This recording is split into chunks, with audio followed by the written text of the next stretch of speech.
Hello, my name is Brianne Mitten, and I'm the Program Coordinator for Alabama Drought Reach, which is our statewide drought communications and outreach program. One of the things that I do here at Alabama Drought Reach is I teach the public how to utilize a tool called CMOR. This is short for Condition Monitoring Observer Reports, and it is a national drought survey tool created by the National Drought Mitigation Center. It is an incredible tool, and the State Climate Office uses reports from CMOR every week to create a more accurate drought map of Alabama. So I highly encourage everybody, whether you are comfortable reporting drought, whether it's new to you or not, I encourage everybody to learn how to fill out a report and to start doing it regularly. So you will go to Google and you will type in CMOR reports, that is CMOR reports, and the first link that pops up will bring you to this web page. If you scroll down, you can click Map of Reports to look at all of the reports that have been submitted across the nation. But today we're going to click Submit a Report, and I'm going to walk you through the process of actually reporting drought on your property. You do have the option to complete this in Spanish if you would prefer, but today I will be doing it in English. When you open the survey for the very first time, it's going to ask you if it's okay to share your location. I said yes, so it dropped a pin here at my work. You can also say no if you prefer to protect privacy. Either is totally fine. The first thing you will do is select the state that you live in. Today, I am going to be choosing Alabama, and then I personally live and work in Madison County, so I will be choosing that as my local jurisdiction. It automatically fills in the date for you that you are submitting the survey, and then the only required question of the entire survey is this one right here. How dry or how wet is it?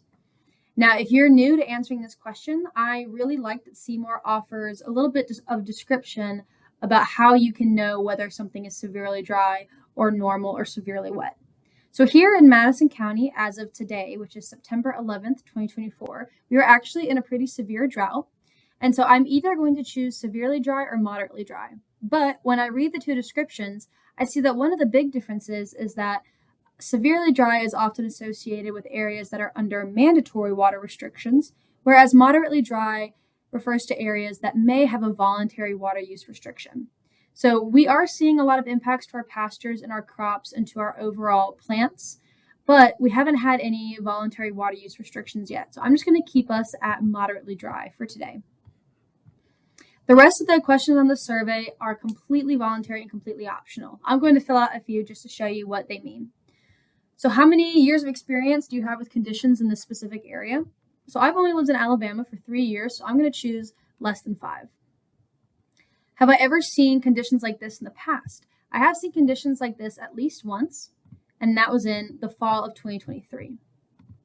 Now, how localized or widespread are these conditions? These conditions are pretty widespread across the entire state right now, but the worst conditions are definitely in North Alabama.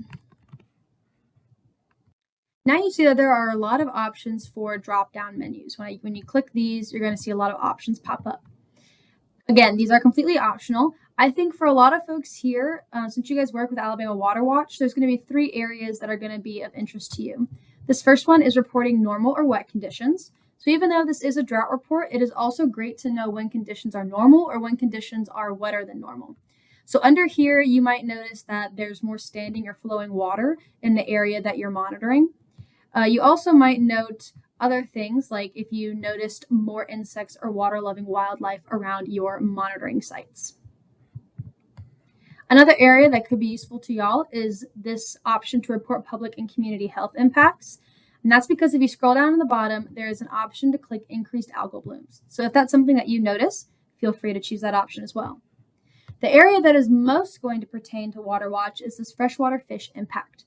So even though it says it's a freshwater fish section, it's really more of an aquatic resources section. So you might notice that there's less water in ponds, there's overall reduced stream flow. I believe that you guys take water temperature measurements, so you might notice that it's warmer than usual. And then you also might notice an actual change in water quality. Now, if you do notice a change in water quality, since that is something that you guys actually monitor, I would love for you guys to add more detail about those changes here in the other box. You also have the option to update a photo.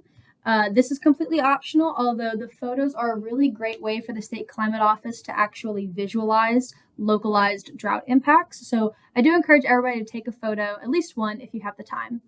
And then if you do add a photo, please add an image description below. You'll end the survey with talking about who you are, so we have a better understanding of where these reports are coming from. So me personally, I would choose that I work for Extension. You might choose homeowner, you might choose outdoor enthusiast or citizen science. You can also choose other, and you can actually, if you work in water monitoring or in aquatic resources, you can add your title here in the other box as well.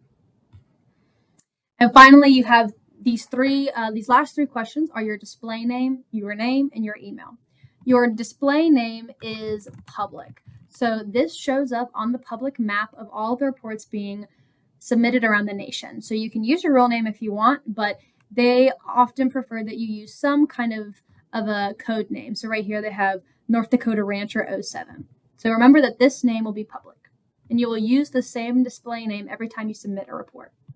Now this actual name is your real name, and it is not public, and it is only saved within the internal database at the National Drought Mitigation Center for their own purposes.